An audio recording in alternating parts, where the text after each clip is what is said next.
네. 저희는 이제 그 디모데 성경연구원 우리 이주에 이제 신현민 목사님 왔다 가셨었죠. 거기서 이제 제작한 이 그 교재를 통하여서 지금 이 교회론에 대해서 저희가 배우고 있습니다. 굉장히 정리가 잘 되어 있는데요. 지난주에는 우리 교회의 정체성에 대해서, 교회란 무엇인가에 대해서 김호균 목사님이 굉장히 잘 정리해 주셨고요. 오늘은 이 교회의 정체성의 약간 좀 하부 목록이라고 표현해야 될까요? 그러면 교회란 무엇인가, 약간 그런 좀 좀 더 이렇게 그런 세부적인 그런 개념들에 대해서 오늘은 저희가 한번 나눠보려고 합니다. 그래서 사실 지금 보고 계시는 교재는 성경 구절만 좀 나와 있기 때문에 제가 성경 구절들을 끌어모아서 이렇게 이제 오늘 강의를 한번 이끌어 가보려고 합니다. 그래서 성경 구절들은 이제 그냥 외우시면 될 것 같고요. 이제 제가 좀 PPT를 따로 준비해 보았습니다. 그래서 PPT 보시면서 필기하실 부분들 필기해 주시고요. 이렇게 이 토론하는 내용이 있으실 수 있으니까 개념, 정의 같은 거 나올 때는 잘 기억해 두셨다가 토론하실 때 나는 교회는 이렇다라고 생각한다라고 이렇게 표현을 해주시면 굉장히 좋을 것 같습니다. 자, 그럼 먼저 우리 지난주에 나왔던 우리 개념인데요. 자, 교회란 일단 문자적으로 보면은 교회란 무엇일까요? 문자적인 개념. 목사님도 설명해 주셨고 우리 김한명 목사님도 설명해 주셨고 오늘도 설명해드릴 문자적인 개념. 헬라어로 에클레시아 맞습니다. 에클레시아는 이제 뭐뭐로부터 불러내다, 뭐뭐로부터 이제 모으다, 이제 집합시키다, 뭐 그런 뜻이 있죠. 그래서 이제 모임이라는 그런 뜻이 있는 단어인데, 그래서 이제 우리 장로교에서 아주 중요시 여기는 이 웨스터민스터 이제 신학 사전에서는 바로 이렇게 정의가 나와 있습니다. 자, 보시면은 예수 그리스도께 대한 신앙 고백으로 모인 공동체. 이건 아주 목사님들도 굉장히 자주 인용하시는 말입니다. 그래서 우리가 이런 지역교회뿐만 아니라 모든 교회, 우주적인 교회라고 저희가 설명을 하죠. 전 세계에 있는 교회들을 다 통틀어서 이거는 만국 공통어라고 보셔도 될 것 같습니다. 그래서 교회란 무엇인가 라고 하면은 원성학교회, 이것도 중요하지만 교회란 무엇인가 라고 했을 때는 예수 그리스도를 주님으로 고백하는 이 신자들의 모임이라는 것입니다. 그래서 우리 지난주에 한별 목사님께서 이 건물이 무너져도 원흥성학교회는 사라진다, 안 사라진다? 안 사라집니다. 왜냐하면 저와 여러분들 모두가 다 이 교회이기 때문입니다. 예수 그리스도를 그 구주로 이렇게 영접한, 고백하는 자들의 모임이기 때문입니다. 그런데 우리 한번 생각해 보실 때 그리스도의 몸이라는 표현이 어디서부터 나왔을까요? 우리가 그냥 설교에 그리스도의 몸입니다 라고는 하는데 그리스도의 몸이라는 표현이 어디서부터 나왔을까요? 제일 먼저 나왔을 것 같은 성경, 에베소서 땡땡땡땡. 네, 죄송합니다. 자, 요즘 제가 새벽기도 할 때 다루고 있는 본문 로마서 땡땡땡땡. 한명 목사님 교체. 한명 목사님. 자, 고린도전서입니다. 고린도전서, 바로 고린도전서에서 이 그리스도의 몸이라는 표현이 나오고 있는데요. 한번 보시면은 이 구절 한번 읽어보겠습니다. 이 12절에서 27절 전부 다 이 그리스도의 몸에 대한 설명인데 이 제가 준비한 부분만 한번 읽어보겠습니다. 시작. 몸은 하나인데 많은 지체가 있고 몸의 지체가 많으나 한 몸이라 같이 그리스도도 그러하니라. 너희는 그리스도의 몸이요 지체의 각 부분이라 라고 말씀하고 있습니다. 그런데 왜 바울은 이 고린도 성도들한테 그리스도의 몸이라는 표현을 쓰고 있는 것일까요?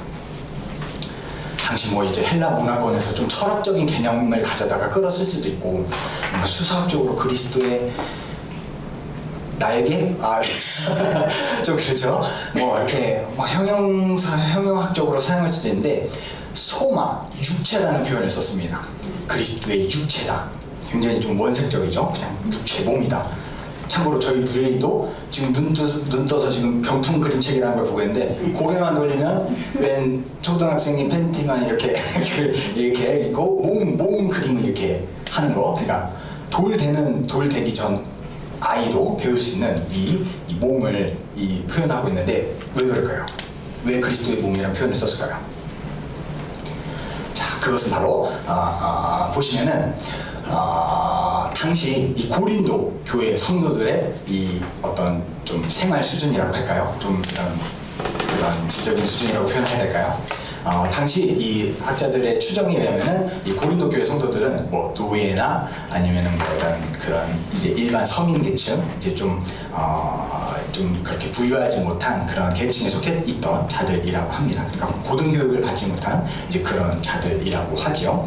그래서 아무래도 그를 향하여서 이제 표현할 수 있는 단어 중에서 아마 그리스도의 이 몸이라는 단어는 아마 이제 모두가 이해하기 굉장히 이제 쉬운 단어였을 것입니다. 말 그대로 이해하기 이제 쉽게 하기 위해서 뭐 하기 쉽게 하기 위해서 그냥 딱 몸만 하면은 몸이라는 거는 뭐 이렇게 뭐 눈, 코, 입이 다 있지만 결국 이 몸이 하나다라는 것이 딱 뭐 이 몸을 가지고 굉장히 막 영적으로 막 이렇게 막 설명하고 있는 이건 다시 굉장히 어렵게 이렇게 설명에 들어가는 거고 바울은 정말 이 교회라는 것을 더 쉽게 굉장히 쉽게 표현하기 위해서 이 몸이라는 이 단어를 사용했다라는 것입니다. 그리고 두 번째는 한번 따라해 보실까요? 고린도 교회 성도들이 영적 수준이 어린아이 같아서 어린아이 같아서 성숙하지 못하기 때문에 교회는 하나다, 교회는 또 다양하다, 근데 사랑해야 된다, 아무리 이렇게 표현을 해도 이제 이해할 수 없는 그런 영적 수준, 어린아이라는 명칭을 계속 쓰면서 그들의 수준을 말하고 있는데요. 이제 수준이 낮아서 그래서 그리스도의 몸이라는 표현을 쓰고 있는 것입니다. 사실 이 그리스도의 몸이라는 표현 말고도 다양한 표현들이 있습니다. 하나님의 집이라는 표현도 있고요, 하나님의 밭이라는 표현도 있습니다. 이 교회에 대하여서 그만큼 집 하면은 건축 당시 이런 노동하는 사람들한테 있어서 어떤 그런 집의 개념으로서 교회를 이해해 볼 수 있고, 하나님의 밭이라고 하면 이 농업하는 사람들, 농부들은 어떤 밭 가는 개념으로 해서 교회를 이제 이해할 수 있게 쉽듯이 이런 그리스도의 몸이라는 표현을 사용하고 있다라는 것입니다. 아마 오늘날 바울이 오늘날 이 시대에 태어나서 우리에게 교회를 표현해 줬다면 무엇에 비유를 했었을까요? 교회는 그리스도의 무엇이다? 제가 생각하기로는 교회는 축구 경기다. 난 이렇게 계시는데 공감 안 해주시네요. 왜냐하면 다 이제 각자 위치가 있기 때문에 공격수가 있고 수비수가 있고, 수비수가 공격하러 가면 안 되고 이렇게 공격수가 수비하러 가면 안 되듯이 각자의 이제 위치가 역할이 있지만 그 각자의 위치의 역할을 해줄 때 이 하나의 이제 경기가 잘 이루어져 나가는 거죠. 이렇게 그런 것처럼 이제 그렇게 쉽게 이야기해서 사용했다라는 것입니다.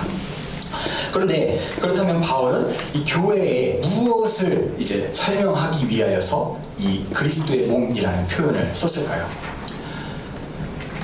네, 이미 아시죠? 첫 번째는 따라해보실까요? 통일성. 두 번째는 다양성. 네, 맞습니다.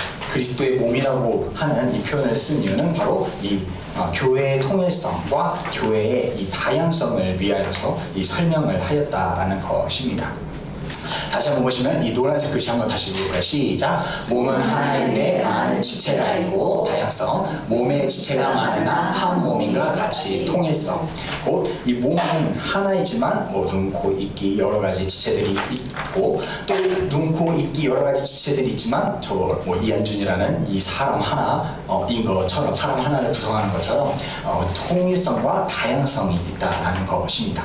그런데 지향하는 방향은 통일성에서 다양성으로 가는 것이 아니라 다양성에서 통일성으로 가고 있다라는 것입니다. 그렇다면 그 많은 성도들이 이 다양한 성도들이 이 통일성 무엇을 지향해야 하길래 바울은 이러한 표현을 쓰고 있는 것일까요? 그런데 먼저 다양성과 통일성이 되기 전에 성경적으로 한번 봤을 때 우리가 교회에 이 멤버십을 가질 수 있는 이 자격 조건이 있습니다. 한 두 가지 정도로 생각을 해볼 수 있는데요. 교회 멤버십이 되기 위해서는 뭐가 필요할까요? 돈? 아닙니다. 뭐가 필요할까요? 믿음. 맞습니다. 첫 번째 믿음. 그리고 두 번째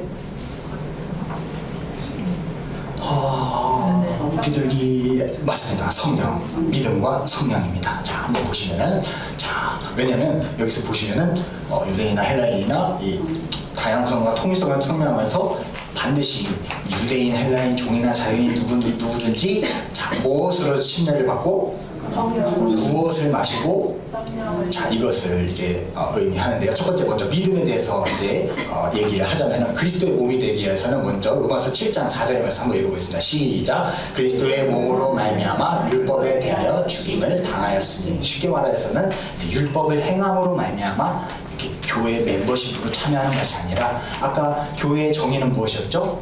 예수 그리스도를 구주로 영접하고 예수 그리스도를 나의 구주라고 고백하는 자들의 모임이라고 했던 것처럼 대답해 주셨던 대로 이제 믿음이 있어야 먼저 교회 멤버십이 될 수 있는 것입니다. 그리고 믿음에서만 그쳐서는 안 됩니다. 신약에 와서는 절대 필수, 절대 이 빠뜨려서는 안 되는 요소가 바로 성령 하나님이십니다. 다시 한번 보시면 성령으로 침례를 받아 한 몸이 되고 둘 다 성령을 마시게 하셨느니라. 곧 성령으로 침례를 받는다는 것은 맨 처음 최초에 우리가 성령 침례 받는다, 이렇게 저녁에서 성령 세례라고 표현하죠. 성령 침례를 의미하고요. 성령을 마신다라는 것은 이제 성령 충만함 을 표현합니다. 그래서 제가 지난번은 고린도전서 설명할 때도 성령은 어떤 은사나 능력 때문에 우리를 충만케 하시는 것이 아니라 우리를 영적으로 자라나게 하고 우리를 온전하게 하고 우리를 성숙하게 하고 우리 안에서 하나님의 성품이 나타나게 하고 뭐 이러한 일들을 위해서 성령 충만함이 필요하다라고 했었죠. 그러니까 예수 그리스도를 믿는 믿음도 중요하지만 우리의 영적 성장을 위해서도 성령 하나님을 받아야 한다는 것도 중요하다는 것입니다. 자, 거두 정리하고요. 그렇다면 교회의 통일성이란 무엇일까요? 그리스도의 몸이 있다면 그리스도의 뭐가 있는 거죠? 아까 저희 사무실에서 제 머리 좀 크다고 서로 머리 크면 머리 좋은 거예요. 자, 교회 통일성은 자, 바로 그리스도의 머리를 의미하는 겁니다. 머리를 의미하는 겁니다. 곧 그리스도를 머리를 삼기 위하여서 교회의 통일성이라는 것은 교회 그리스도를 이제 머리로 삼는다라는 것을 이제 의미하는 건데요. 여기서 보시면은 골로새서 15장 12절에서 29절 사이에 그 개념이 이제 나와 있습니다. 그리고 12절에서 지금 이제 18절 전까지 17절까지 보면은 계속 이러한 이제 표현들을 이제 바울이 이제 말씀하고 있습니다. 그는 보이지 않는 하나님의 형상, 모든 피조물보다 먼저 나시니 만물이 다 그로 말미암음, 그를 위하여 창조된 만물보다 먼저 계시니 만물이 그 안에 함께 섰다. 어찌됐든 예수님이 무엇이다? 제가 하리가 권사님께서 왔다라고 해주신 것 같습니다. 제가 죄송합니다. 표준어 사용하겠습니다. 자, 맞습니다. 왕이십니다. 어쨌든 주인이시다 라는 개념으로 설명을 하고 계시는 것입니다. 그런데 우리가 그리스도를 머리로 삼는다 이런 표현을 많이 들어봤는데, 그럼 그리스도를 머리로 구체적으로 삼는다, 구체적인 행동이 필요하지 않겠어요? 그러면은 구체적으로 예수 그리스도를 머리로 삼는다라는 것은 무엇일까요? 맞습니다. 정확하십니다. 박수 한번 시작. 딱! 감사합니다. 제가 너무 요즘 영리할 춤을 불러드려서 해가지고 텐션이 조금 올라갔습니다. 죄송합니다. 죄송합니다. 자. 그래서 주소가 잘못됐어요. 네네. 일본장이 없죠. 그런가요? 1장인가? 네. 그런 겁니다. 제가 급하게 준비했다 이렇게 된 것 같은데, 제가 한번 다시 나중에 1장입니다. 네, 맞습니다. 1장입니다. 그래서 1장 이제 1절에서 17절까지는 이제 이렇게 표현하시면서 그는 몸인 교회의 머리시라라는 개념을 이 바울 선신서에서만 사용하고 있는 이 바울 신학입니다. 바울만 유달리 사용하고 있는 그리스도는 교회의 머리다라고 이렇게 그의 으뜸 대신, 왕 대신, 주인 대심을 이제 설명을 하고 있는 것입니다. 그래서 그리스도의 이제 머리라는 이런 표현을 이제 사용하고 있는데요. 그렇다면 구체적으로 그리스도를 이제 머리로 삼는다라는 것은 일단 내재적인 측면, 내 안에, 내 중심에서, 내 마음에서 이제 일어나는 측면과 이제 외재적인 측면, 그리스도를 머리로 삼았을 때 어떤 일이 발생하는가에 대해서 이제 저희가 한번 봐야 됩니다. 그래서 먼저 내재적인 측면은 또 약간 추상적이긴 한데, 자 한번 보시면은 그러므로 형제들아 내가 하나님의 모든 자비하신 너를 권하니 너희 몸을 하나님이 기뻐하시는 뭐로 드리라? 거룩한 산재물. 그렇다면 여기 번제단 설치해놓고 누가 좀 라이터 저를 이렇게 활활 불태워야 되는 걸까요? 껍질을 벗기려고요. 그렇지 않습니다. 거룩한 산 제물로 살라라는 것을 바로 또 그 다음 구절에서 또 바울이 구체적으로 이 세 가지로 설명을 합니다. 뭐라고 설명하냐면 로마서에서 자 너희는 이 세대를 본받지 말고 오직 마음을 새롭게 하고 변화를 받아 하나님의 선하시고 기뻐하시고 온전한 뜻이 무엇인지 분별하더라. 세 가지 다시 한번 해볼까요? 시작. 이 세대를 본받지 말라. 두 번째 마음을 새롭게 함으로 변화를 받아라. 세 번째 하나님의 선하시고 기뻐하시고 온전하신 뜻을 분별하라 라고 합니다. 그러면서 우리 친절한 바울씨께서 한 번 더 이 말을 그 다음 구절에서 정리를 해 주시는데요. 뭐라고 하냐면은 자 우리 3절 말씀에서 시작. 내게 주신 은혜로 말미암아 너희가 사람에게 말하노니 마땅히 생각할 그 이상의 생각을 품지 말고 오직 하나님께서 각 사람에게 나눠주신 믿음의 분량대로 지혜롭게 생각하라. 하나님께서 주시는 마음과 생각대로, 그러니까 쉽게 말하면은 뭔가 나에게 봉사에 대한 마음을 주시는 영역들이 다 다르시잖아요. 어떤 분들은 교사로 마음을 주시는 분들이 있고 어떤 분들은 이제 성가대로 주시는 이렇게 마음들이 있는 것처럼 다 어떤 그런 기준치 자신의 어떤 은사에 따라 주시는 마음들이 다른 것처럼 그 주시는 마음 안에서 이제 봉사 이제 하는 것을 어떤 좀 그런 생각을 그런 주님이 주시는 마음을 품는 것을 이제 의미를 합니다. 그래서 우리 주일날에도 정말 너무 탁월한 설교를 해주셨죠. 우리 신임 목사님께서 성령의 감동을 받아야 된다. 성령의 감동을 감당하는 삶을 살아야 된다라고 아주 정확하게 말씀해 주셨던 것처럼 성령께서 주시는 생각과 어떤 그런 지혜와 마음을 갖는 것을 이제 그리스도를 머리로 삼는다라는 것으로 우리가 쉽게 이해할 수 있습니다. 자 그렇다면 그리스도를 머리로 삼는다라는 것은 이제 어떠한 우리에게 유익이 있는 것일까요? 이것도 이제 성경 말씀으로 보자면 이제 2장 19절에 온몸이 머리로 말미암아 마귀의 힘줄로 공급함을 받고 연합하여 하나님이 자라게 하심으로 자라느니라 라고 되어 있는데 이것도 세 가지입니다. 한번 읽어볼까요? 시작. 예수로 교회가 힘을 공급하고 예수로 교회가 연합하고 예수로 교회가 하나님의 자라나게 하심이 있게 하는 것을 의미합니다. 그럼 하나님께 힘을 공급하고 하나님께서 연합하게 하시고 하나님이 직접 이렇게 자라나게 하심을 경험할 수 있는 것. 예수님을 만약 우리 교회가 어느 성곽교회가 정말 기초로 해서 머리로 삼고 있다라면은 바로 하나님께서 힘을 공급해 주시고 연합하게 해주시고 우리가 이렇게 성장해 나아가는 것을 경험할 수 있다라는 것입니다.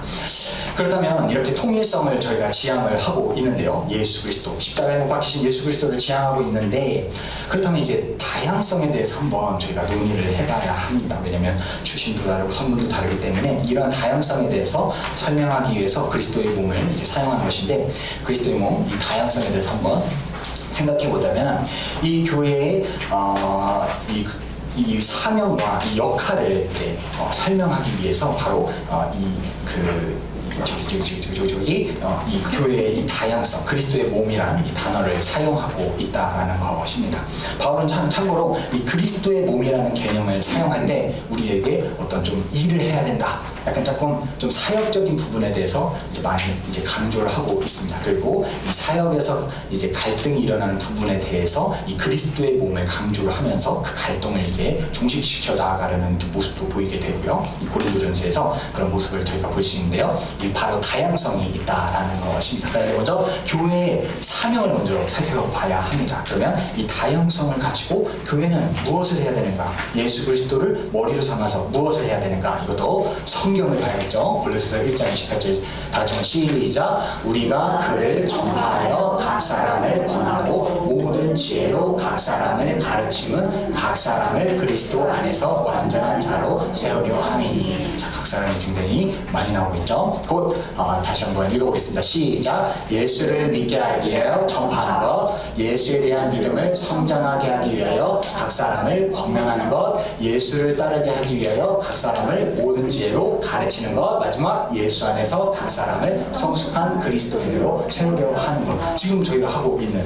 일입니다. 이게 바로 교회의 사명입니다. 막 구체적으로 확장되어서 막 사회정의 뭐 이런 것까지 이제 실현을 하려고 하지만 제일 기본적인 것은 이제 예수 그리스도를 전파해야 되고, 이제 우리가 신방 다니면서 이제 위로하죠. 그래서 보시면은 각 사람이 이 신방부터 나오는 겁니다. 그냥 한 사람은 그냥 대충 이렇게 그분들은 그 신방했다 이게 아니고 각 사람 찾아다니면서 신방해야 되고, 한 사람도 대충 이렇게 모여서 이제 가르쳤다 하는 게 아니고 한 사람 가르치고 한 사람 온전한 자로 세워주는 게 바로 교회의 사명이라는 것입니다. 그런데 이 사명을 감당하기 위해서 이 역할이라는 것도 필요한 건데요. 이게 바로 이 다양성입니다. 이 로마서 12장 5절 말씀에 좀 보시면요. 이와 같이 우리 많은 사람이 그리스도 안에서 한 몸이 되어 서로 지체가 되느니라. 우리에게 주신 은혜대로 받은 은사가 각각 다르니. 은사가 다 같다? 은사가 다 다르다. 자, 생각하실 때 저희 사역자들만 보시더라도 은사가 다 다릅니다. 어떤 분은 정말 목소리를 찬양하시고 어떤 분은 정말 잘 가르쳐 주시고 어떤 분은 배가 나오고 자, 제 은사 거기까지 하겠습니다. 은사가 다 이제 다르다라는 것입니다. 근데 더 구체적으로 표현하면 어떤 은사가 다 다르냐면 좀 더 에베소서 4장 11절에 이제 그 내용이 나오는데요. 어떤 사람은 사도, 어떤 사람은 선지자, 어떤 사람은 복음 전하는 자, 어떤 사람은 목사와 교사로 삼으셨으니 이는 그리스도의 몸을 세우려 하십니다 하면서 각자의 어떤 직이나 직분 뭐 이런 것들이 다 다르다라는 것입니다. 그래서 사실 교회에서는 계급이 없습니다. 직급이 없는 것입니다.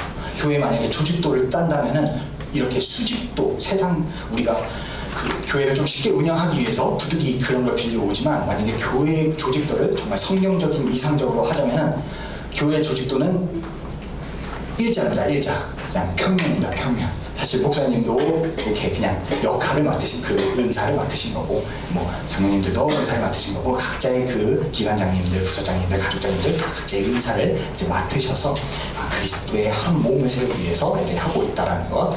그래서 이 다양성은 이 표현을 하고 있다는 것입니다. 그런데 교회가 문제가 없을 리가 없죠.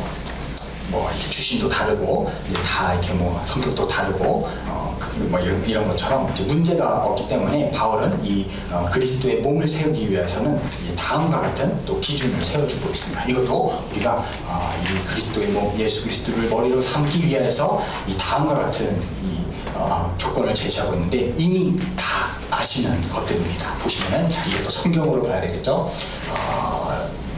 어디에서 나왔던 건지 기억은 안 나지만 한번 읽어보겠습니다. 시작. 그러므로 너희로부터 같이 내가 너희를 권하노니 너희가 부르심을 받은 일에 합당하게 행하여 모든 겸손과 온유로 하고 오래 참음으로 사랑 가운데서 서로 용납하고 평안에 매는 줄로 성령이 하나 되게 하신 것을 힘써 지키라. 쉽게 말해서 부르심에 합당하게 행동해라. 제가 영년 유치부 교사로 부르심을 받았습니다. 제가 할 줄 아는 건 율동인데, 제가 정일찬 전도사님한테 가서 전도사님, 찬양은 그렇게 하는 게 아니에요. 찬양은 그렇게 하는 게 아니에요. 이렇게 이제 한다는 게 아니고 어떤 나의 그런 부르심의 영역에서 내가 가지고 있는 이 달란트로 뭐 더도 말고 덜도 말고 내가 가지고 있는 이 달란트를 가지고 하시면 되는 것입니다. 그냥 최선을 다해서 내가 가진 이 달란트로 하나님께서 뭐 보이는 곳이라든지 보이지 않는 곳이라든지 상관없이 하나님께서 내게 맡겨주신 장소라면, 하나님께서 내게 맡겨주신 위치라면 높고 낮음의 마음 없이 막 더 잘하고 못하고 이런 마음 없이 내가 가지고 있는 그거, 내가 할 수 있는 거 그거 가지고 이제 하는 겁니다. 반드시 교회에는 성장이라는 개념이 있습니다. 한 번에 요즘 저희 루엘이가 뭐만 하면 이렇게 하는데 한 번에 되는 건 없습니다. 한 번에 일어나려고 자꾸 뒤집기도 안 하고 일어나려고 하는데 한 번에 되는 건 없습니다. 성장이라는 개념이 있기 때문에 꼭 부르심에 합당하게 하나님께서 지금 내게 주어진 그 위치에 맞게 하면 되시는 거고요. 바로 여기에는 이제 겸손, 의무, 우리 정말 사랑, 용납, 우리 4대 비전 4대 영성이죠. 이거는 뭐 너무나도 이제 많이 들었기 때문에 말하지 않게 하겠습니다. 그리고 평안의 면줄로 성령이 하나게 되게 하시는 거. 이게 계속 중요합니다. 성령을 계속 강조합니다. 우리 눈에는 보이지 않아서 우리가 무시하고 우리가 쉽게 간과해버리는 건데 기도하시면서 꼭 성령의 이런 응답하심을 받으셔야 됩니다. 교회에 작은 일 하더라도 우리가 그래서 뭐 작은 일 하더라도 항상 이 기도하는 거는 그냥 우리가 모양만 내고자 하는 게 아니라 이 일 가운데서 성령 하나님의 어떤 감동하심에 따라 일을 해 나가야 되는 부분이기 때문에 제가 나는 고린도전서도 읽어보시면 알겠지만 성령의 인도함을 받았던 자들은 이 불시험이라는 개념이 있습니다. 근데 불시험을 통과했을 때 상급이 남아 있습니다. 근데 성령의 인도함을 받지 않고 그냥 내 마음대로 내 멋대로 한 사람들은 지옥에는 다행히 안 가는데 상급이 없습니다. 그래서 우리가 뭐 목사님들이 뭐 벌거벗은 구원, 뭐 부끄러운 구원이다라고 표현을 많이 하는 것처럼 하나님의 인정과 칭찬이 없는 그리스도인들도 있다라는 것입니다. 그래서 작은 일에도 저 사람한테 화를 내야 될까요? 말해야 될까요? 화내지 말아라. 아멘. 아멘. 저만 그렇군요. 알겠습니다.